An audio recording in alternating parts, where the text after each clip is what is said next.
नमस्ते दोस्तों, मेरा नाम है हिमांशु और स्वागत करता हूं आपका इस नई वीडियो में। दोस्तों, आज मैं आपसे अपना एक एक्सपीरियंस शेयर करने वाला हूं जिसमें मैं डिस्कस करूंगा अपने एक क्लाइंट के बारे में।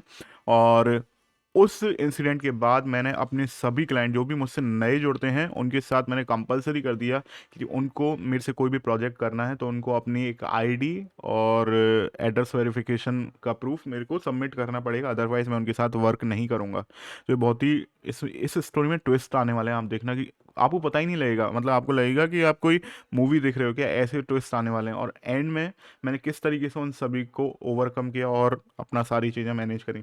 ये सारी जो मैं स्टोरीज आपको शेयर करता हूँ ना, इसलिए करता हूँ क्योंकि आप लोग अभी म्यूज़िक प्रोडक्शन में जुड़ने वाले हो, आप लोग अभी इस वार जोन में जाने वाले हो। तो आप लोगों को एक एक्सपीरियंस मिल सके मैंने क्या चीज़ें फेस करी हैं और आप लोग उनसे कुछ सीख सको, या फिर हो सकता है आप वो भी स्टेप ले सकते हो जो मैंने लिए हैं, या फिर आप उससे बेहतर ले सकते हो। देखो, हम किसी भी क्लाइंट से हर वक्त कॉन्ट्रैक्ट साइन नहीं कर सकते, क्योंकि कई बार क्या होता है क्लाइंट बहुत जल्दी में भी होता है, या फिर हो सकता है उसका बजट इतना नहीं हो।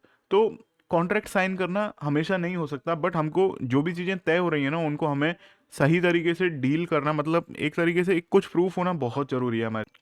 अब ये प्रूफ आप किस तरीके से कर सकते हो, तो उसी के ऊपर ये स्टोरी है। मैं आपको अभी उस क्लाइंट का एक मैं नाम रख देता हूँ, अमर। तो अमर ने मेरे स्टूडियो पार्टनर को कांटेक्ट किया था, और जो जो कि जयपुर में रहता था। और उसको बोला कि हम जयपुर में एक बहुत बड़ी इवेंट कराने जा रहे हैं जिसका टेलीकास्ट होगा राजस्थान के सभी चैनल्स पर, न्यूज़ में आएगा। और हमें आपसे उसमें म्यूज़िक दिलवाना है, एक सॉन्ग बनवाना है, उसके लिए एक एंथेम टाइप का सॉन्ग बनवाना है। स्पोर्ट इवेंट थी वो। तो उसके लिए आपको म्यूज़िक देना है और एक सॉन्ग तैयार करना है। और उसकी उस उसमें प्रोजेक्ट में छोटे मोटे म्यूज़िक और थे, जैसे ट्रेलर का होता है ना, जो एडवर्टाइजमेंट आते हैं उनका। तो उनकी भी जो उसने टोटल हमारी जो कॉस्ट बनी थी वो 30,000 के आसपास उस प्रोजेक्ट की कॉस्ट बनी थी। सॉरी, कॉल आ गया मेरे पास।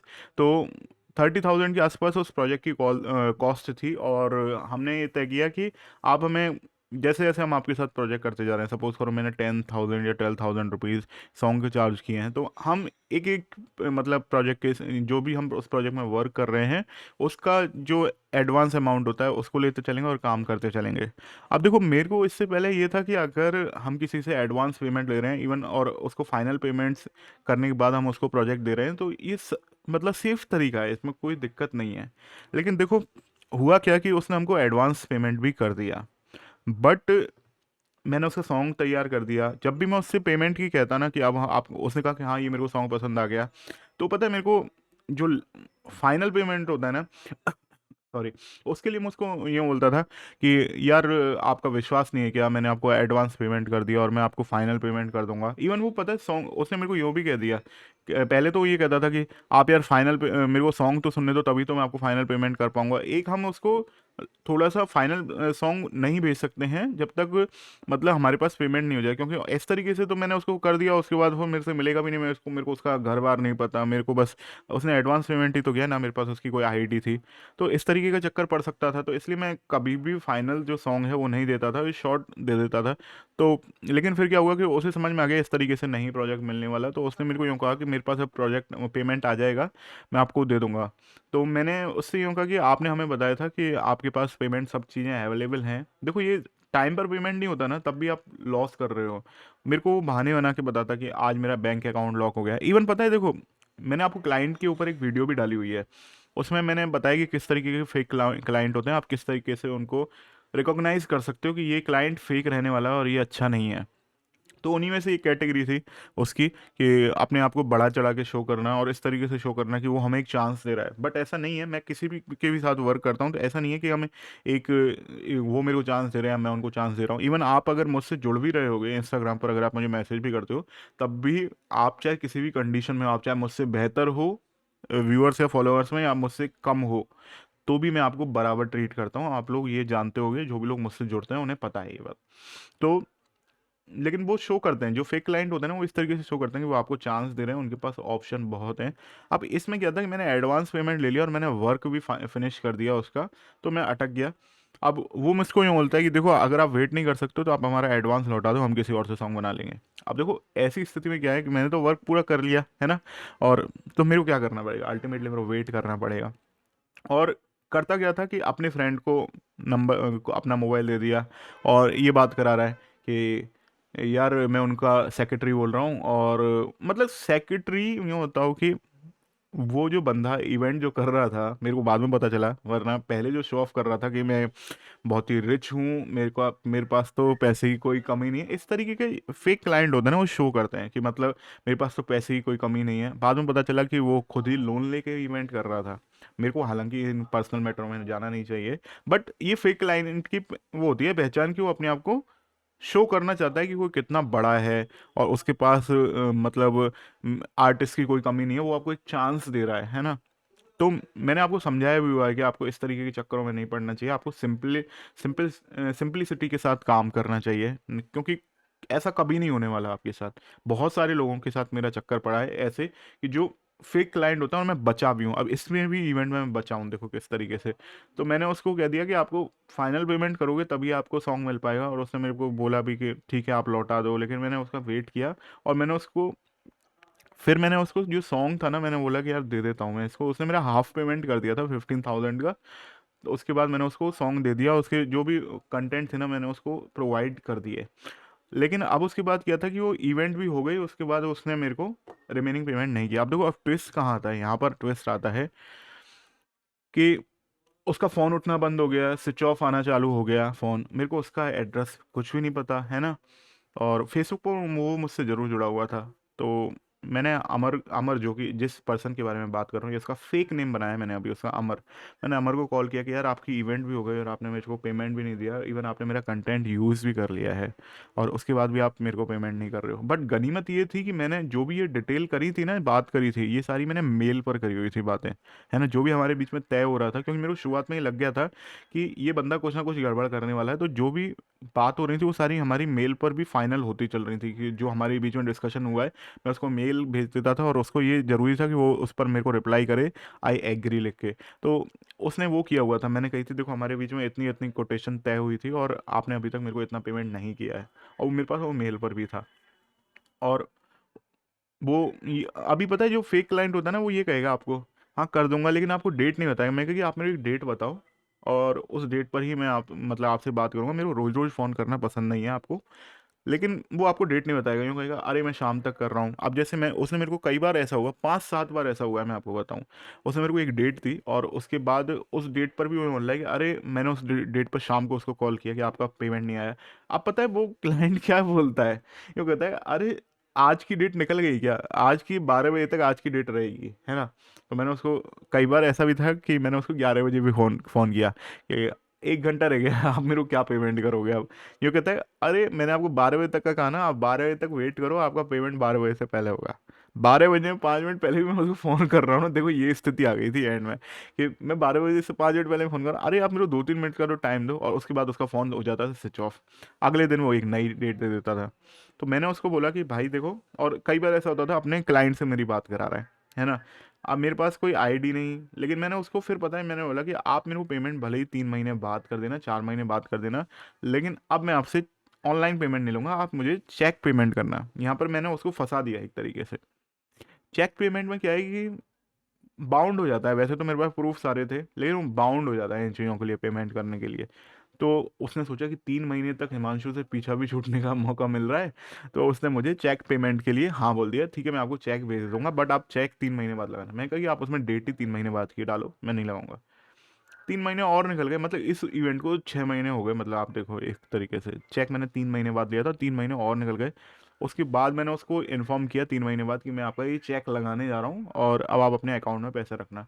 उसने मुझको मना किया कि नहीं अभी मत लगाओ, और अभी मेरे अकाउंट में पैसा नहीं है, और फालतू की बातें करने लगा। मैंने रुक गया, फिर मैंने नहीं लगाया, लेकिन ऐसे ही 1 महीना निकल गया, चेक ही नहीं लगाने दिया। 2 महीना निकल गया, शायद 3 महीने के बाद वो चेक एक्सपायर हो जाता है। तो फिर मैंने एंड मोमेंट पर उसको बोला कि मैं अब लगाने जा रहा हूँ, क्योंकि चेक एक्सपायर हो जाएगा। उसने कहा कि मैं आपको नया चेक दे दूंगा। देखो इतने फेक लोग होते हैं, अभी देखना इसमें ट्विस्ट और कैसे आएंगे। मैं कहा कि नहीं, मैं इस चेक को एक्सपायर नहीं होने दूंगा, मैं इस चेक को लगाऊंगा, और उसके बाद होगा जो देखा जाएगा। मैंने लगा दिया, और वो स्टॉक पेमेंट कर दिया। स्टॉक पेमेंट का मतलब होता है कि क्लाइंट ने अपने अकाउंट से उस चेक को रिजेक्ट कर दिया। स्टॉक पेमेंट के काफ़ी कारण रह सकते हैं कि जैसे उसने मेरे को हो सकता है ऑलरेडी पेमेंट कर दिया हो, या फिर वो डील कैंसिल हो गई हो। तो स्टॉक पेमेंट, लेकिन स्टॉक पेमेंट इस तरीके से नहीं किया जा सकता कि आपकी कोई डील फाइनल हो गई और उसके बाद आपने वो कैंसिल कर दिया। तो ये लीगल मतलब मतलब क्राइम होता है एक तरीके से। बड़ा क्राइम नहीं है हाँ, लेकिन क्राइम होता है। इसमें आपको जेल भी हो सकती है 2 साल की। तो 2 साल की है पता नहीं यार, देख लेना। हाँ, जेल भी हो सकती है और पैसा भी भरना पड़ सकता है। तो उसने मैं स्टॉक पेमेंट हो गया और मैंने उसको, लेकिन मेरे पास अभी 2 हफ्ते बचे थे एक्सपायर होने के, उस चेक को एक्सपायर होने के। मैंने उसको बोला कि आपका, मैं इसको 7 दिन बाद और लगाऊंगा, अगर आपका दोबारा स्टॉक पेमेंट होता है तो मैं आपके अगेंस्ट लीगल केस लूंगा।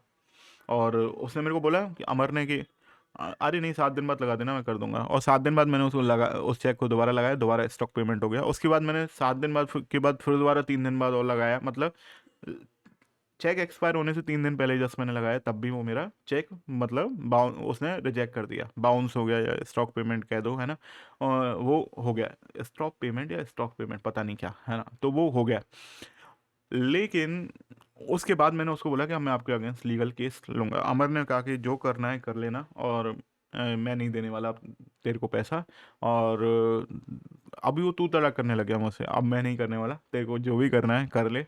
अब मैंने कहा कि मैं क्या कह रहा हूँ, आप मेरे को ज़्यादा दिमाग लगाने की ज़रूरत नहीं है, खुद ही पेमेंट करोगे, मैंने ये बोला उसको। और उसने कहा कि मेरी सब पहुँच है, और मैं देख लूंगा तू क्या कर सकता है, मुझसे यूँ बोलने लग गया। अब देखो, ये फेक क्लाइंट होते हैं ना, उनके साथ फंसने का यही है कि इससे बेहतर है कि आप उनके प्रोजेक्ट ही अटेम्प्ट मत करो। ऐसा क्या प्रोजेक्ट जिसमें आपको पेमेंट ही 6 महीने बाद हो, वो भी आपके इतने दिमाग लगाने के बाद।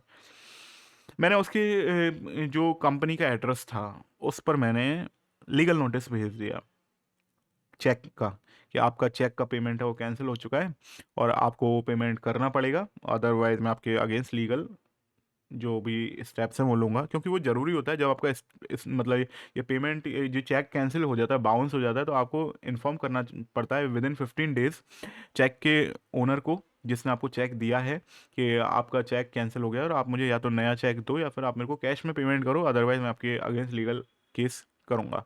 तो मैंने उसकी जो उसकी जो ऑफिस था मॉल में, उसका ऑफिस था, मैंने वहाँ पर वो जो रजिस्टर्ड पोस्ट है उससे मैंने वो नोटिस भेज दिया उसे। और उसके बाद उस शॉप का जो ओनर है, मतलब जो मालिक है ना, ये तो रेंट पर लेते हैं ये लोग जो इवेंट वीवेंट करने वाले, तो उसने बोला कि यार आप आपका वो कहते हैं, जिसने आपने जिसको भेजा है यहाँ पर तो इस नाम से कोई रहता ही नहीं है। मैं कहा कि अमर नाम से आपके यहाँ किसी ने भी ये शॉप, शॉप मतलब जो एरिया था मॉल में जो जगह थी, वो आप किसी ने भी रेंट पर नहीं ली। अब देखो ट्विस्ट क्या आ रहा है। उसने कहा कि नहीं। मैं कहा कि देखो आप ये साइट है, उनकी ऑफिशियल साइट थी ना उस इवेंट की, उस पर मैंने दिखाया कि ये लोग तो आपका एड्रेस शो कर रहे हैं। उसने कही हाँ, ये इवेंट के लिए तो मेरी जगह ली गई थी, लेकिन ये इंसान कौन है मैं नहीं जानता। तो मैं कही, मैंने फिर मेरे को चक्कर पड़ा कि यार ये क्या चक्कर है इसमें। मतलब ये इवेंट के लिए तो हायर की गई है, ये रेंट पर ली गई है जगह, लेकिन अमर नाम से नहीं ली गई। मैंने कहा कि फिर आपके यहाँ किसने ये जगह ली थी। तो उसने बताया कुछ नाम, अब उसका नाम रख देते हैं हम एंथनी, है ना, वो एंथनी नाम से ली गई है ना। अब मैंने कही कि यार आप उसका, आपके पास उसकी आईडी है। मैंने उनको पूरी शॉप के जो ओनर थे, उस शॉप मतलब उस जगह के जो ओनर थे, उस उनको बोला कि ऐसे ऐसे मेरे साथ हुआ है। तो उन्होंने बताया कि हाँ वो पर्सन ऐसा ही था, और मेरे साथ भी उसने ऐसा ही किया, लेकिन हमारा लीगल नोटिस था, कॉन्ट्रैक्ट था, तो हमारे लीगल कॉन्ट्रैक्ट की वजह से उसने मेरा सारा पेमेंट कर दिया। मेरे को समझ में आ गया कि एंथनी और अमर शायद ये एक ही होने वाले हैं, है ना। तो मैंने फिर उसका जो इवन फेसबुक प्रोफाइल था ना, वो भी एंथनी, वो अमर नाम से ही था। मेरे को पता ही नहीं था कि एंथनी नाम से है उसका मतलब। तो हाँ, एक बात जरूर हुई थी, जब उसने ऑनलाइन पेमेंट किया था ना, तब वो एंथनी नाम से, मतलब जो उसका जेन्युइन नाम है ना, उससे पेमेंट आया था। तो लेकिन उसने मेरे को बताया कि ये मेरा पीए है जिससे मैंने करवाया है। मैंने कही कि ये एंथनी नाम से ही किया है, कि ये एंथनी कौन है, तो उसने बताया था उस टाइम मेरे को कि आपका पीए, ये मेरा पीए है जिसने किया है। मतलब वो अपने आप को कोई और शो कर रहा था, मेरा नाम तो हमारे और एंथनी कोई और है। फिर मैंने कही कि यार आपके पास, अगर आपने लीगल कॉन्टैक्ट किया था तो आपके पास उनकी आईडीज़ ज़रूर होंगी, और आईडीज़ से मेरे को उनका एड्रेस चाहिए। तो बोले हाँ, मेरे पास एड्रेस और आईडी उनकी है। तो उन्होंने मेरे को व्हाट्सएप पर फॉरवर्ड कर दिए उनके। तो बाद में देख रहा हूँ उस आईडी में फ़ोटो, तो वो फ़ोटो और जो नाम है, फ़ोटो तो उसी पर्सन की है, नाम एंथनी लिख रहा था उस पर, है ना। तो मैं बोला कि यार ये तो इसने नाम का ही चक्कर डाल दिया, मतलब ये इसीलिए शेर बन रहा था क्योंकि इसने अपना, जनरली जो फेक पर्सन होता है ना, देखो आप देखो फेक पर्सन की आपको कहाँ बात आती है। जो फेक पर्सन होता है जिसको करना ही गलत है तो वो क्या करता है, अपना नाम भी फेक रखता है। इवन उसने मेरे साथ ही नहीं, उसने काफ़ी लोगों के साथ फ्रॉड किया होगा, क्योंकि मेरे वीडियो टीम में भी काफ़ी लोग मिले थे जिनके साथ उसने फ्रॉड किया था।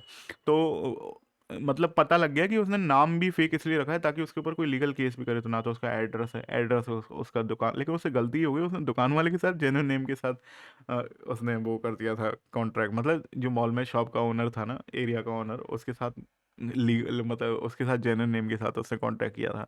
तो अब मैंने उसको व्हाट्सएप पर भेजा कि इसीलिए खुश हो रहे थे ना यार, तो इसीलिए तू खुश हो रहा था ना यार कि तू ये सोच रहा था कि तेरा नाम अमर है और मेरे को पता यही रह गएगा कि तेरा नाम अमर है, लेकिन तेरा नाम एंथनी है, रियल नेम है ना। तो मैंने उसका आईडी उसको भेज दिया। वो बंदा सोच रहा है यार तेरे को पता कैसे लग गया, है ना। अब तो मुझको यार आपको पता कैसे लग गया ऐसे, और मैं आपको पेमेंट कर दूंगा, प्लीज़ ऐसा मत करना, वैसा मत करना, कुछ भी मत करना। और मैंने उसका उसका एड्रेस भी भेज दिया और मैंने उसको उसकी एड्रेस पर लीगल नोटिस भी भेज दिया। अब देखो ये होता है, इस तरीके से आते हैं इस तरीके के क्लाइंट पकड़ में, लेकिन मेरे को ये लग रहा था यार मैंने काफ़ी टाइम वेस्ट कर दिया इस चीज़ों में।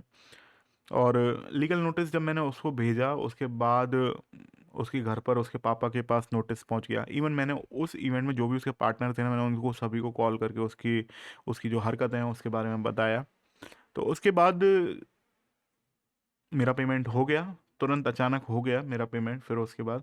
लेकिन मेरे को इसमें 8 महीने के आसपास, 7-8 महीने के आसपास लग गए। आप सोचो 15,000 के आसपास का जो अमाउंट था उसे मुझे रिकवर करने में 7-8 महीने लग गए। सबसे बेहतर क्या तरीका रहता है, जिस तरीके से उस शॉप के ओनर ने एक लीगल कॉन्ट्रैक्ट किया था, मैं वैसे लीगल कॉन्ट्रैक्ट कर लेता उसके साथ तो मेरे को दिक्कत ही नहीं आती। तो उसके बाद मैंने ये तय कर लिया कि मेरे को किसी से भी जुड़ना है अनजान से, तो सबसे पहले मैं उसकी आईडी वेरिफिकेशन ज़रूर करूँगा।